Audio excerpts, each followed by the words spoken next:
उन्हें काफी दुख पहुंचा है जो ब्रूटैलिटी हुई है वो देखकर, और उन्होंने एक लेटर पास ऑन किया अपने वाइफ के थ्रू कि वो अपना हंगर स्ट्राइक जारी रखेंगे स्टूडेंट्स के साथ जो अत्याचार हुआ है उसके चलते हुए।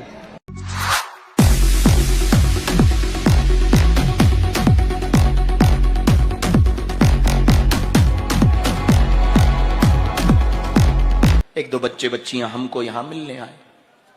हमने उनका मनहीन देखा तो पूछा क्या हुआ? बोले पेपर तो दिया पर लीक हो गया। उन्होंने कहा रो मत, कोई बात नहीं, पर एक बात हम कहना चाहेंगे, चुनाव लीक नहीं होते।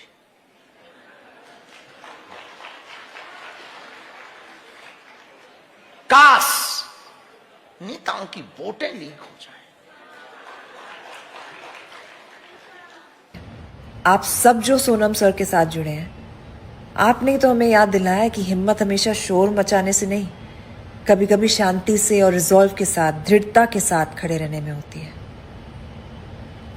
मैं युवाओं के साथ हूं, छात्रों के साथ हूं, हमारे संविधान के साथ हूं और सबसे ऊपर हमारे देश के साथ हूं।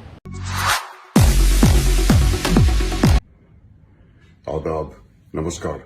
मैं नसीरुद्दीन शाह दो बातें अर्ज करना चाहता हूं आप सबसे।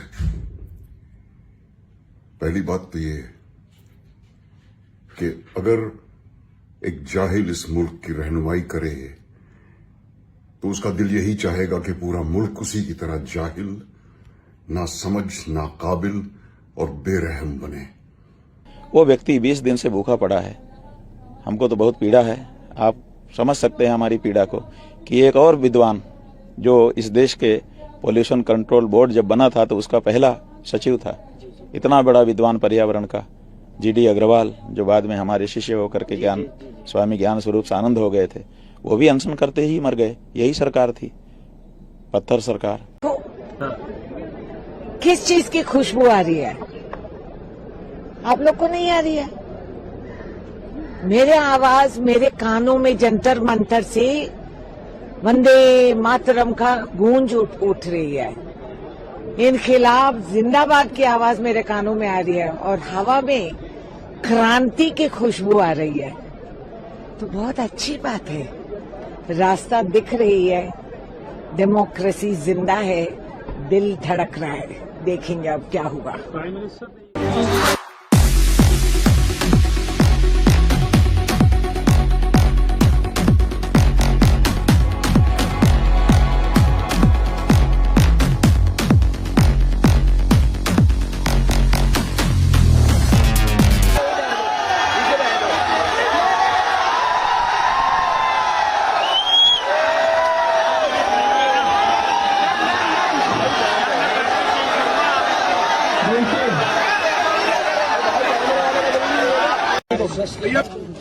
भैया मैं बच्चे को छाती पे डंडा मारा, छाती पे लाठी मारी है बच्चे को।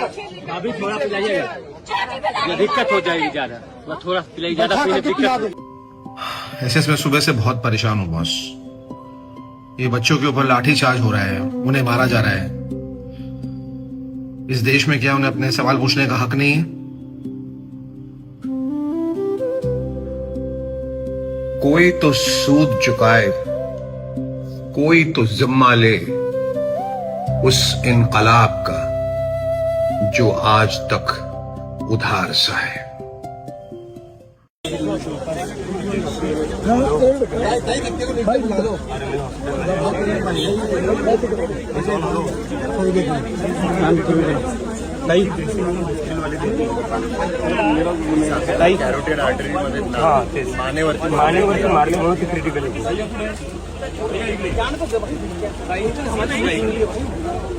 है कि आप इस देश के भविष्य को चुरा रहे हैं, पेपर चुरा रहे हैं। कितना सिक्योरिटी वाला एरिया, इतना सेंसिटिव एरिया है, ऐसा बीजेपी का कहना है कि लोकतंत्र में सबसे सेंसिटिव जनता की जान होती है।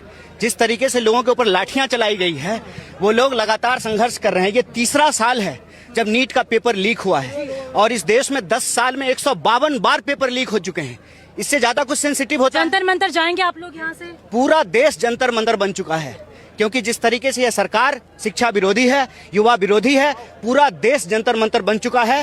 कि दिल्ली में जब कभी भी जनता अपने तकालीफ का इजहार करने के लिए, चाहे वो फार्मर एजिटेशन हो, चाहे वो लॉयर्स हो, या CAA का प्रोटेस्ट हो, या ये हो, हम ये बार बार देख रहे हैं कि यहाँ पर सरकार इनसे डायलॉग बातचीत नहीं करना चाहती और नतीजा ही निकलता है कि पुलिस के जरिए से उन पर मारपीट होती है, तशद्दुद होता है, वायलेंस होता है।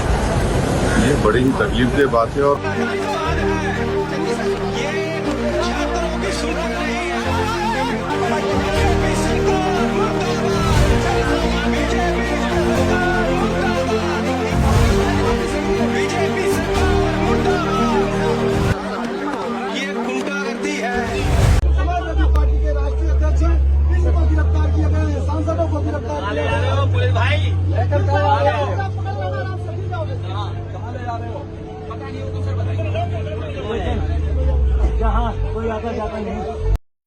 यार ये क्या हो रहा है, मतलब दिल दुख रहा है ये देख के। आज दिल्ली पुलिस द्वारा जिस तरीके से वो बच्चों को वहां पे मारा जा रहा है, लाठीचार्ज की जा रही है, ये नहीं देख रहे हैं लड़का है लड़की है, फॉरगेट लड़का लड़की, बच्चे हैं, स्टूडेंट्स हैं। हर एक ये बोलता है ना कि भाई कंट्री का भविष्य स्टूडेंट्स है, तो आज आप स्टूडेंट्स को ही अटैक कर रहे हैं, वो भी इतनी बेरहमियत से। मतलब पुलिस वाले लोग, आप लोग क्या भूल गए हो कि आपके आगे भी बच्चे हैं, आपके खुद के, जो एक ना एक दिन बड़े होंगे। इमेजिन उनके टाइम पे तो चीजें शायद और भी ज्यादा खराब हो जाएंगी।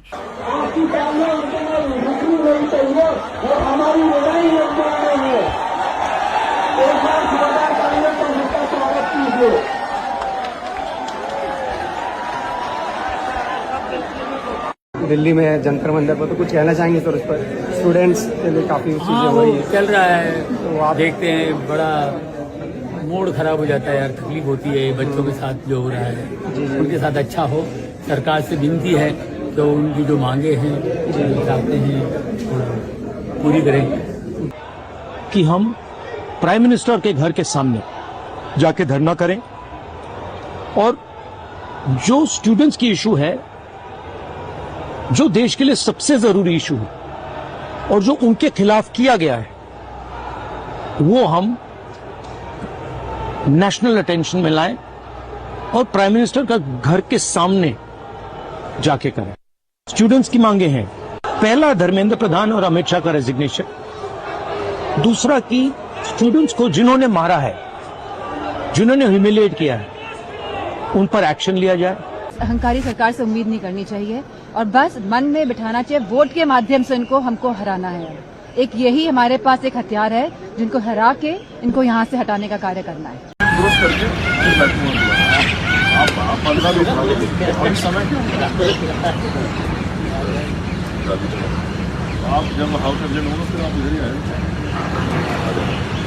आप डिस्कस करने के लिए राजी नहीं है और बच्चों पे आप टीयर गैस कर रहे हो और उनकी पिटाई कर रहे हो, किस लिए?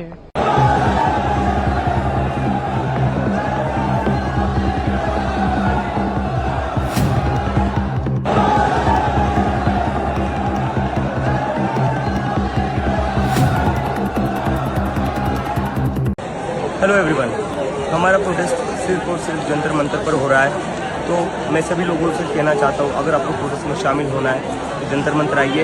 यहाँ पर हमारा जो प्रोटेस्ट है वो पीसफुल है और हम कहीं से भी कोई गलत चीज़ या गलत नारे नहीं करेंगे, क्योंकि हम देशभक्त लोग हैं। और इसका उदाहरण कल हमने दे दिया है, कल हमने लाठियाँ खा ली, सर फुड़वा लिया हमारे सपोर्टर्स ने, लेकिन कहीं से भी अपने तरफ से कोई गलत हरकत नहीं करी है। और जो लोग ऐसी हरकत करेंगे वो कभी भी कॉकरोच जनता पार्टी के सपोर्टर्स नहीं हो सकते। हमारा और उनका कोई लेना देना नहीं है, ये बाहर से भेजे गए गुंडे हैं इस मूवमेंट को डीरेल करने के लिए। Thank you.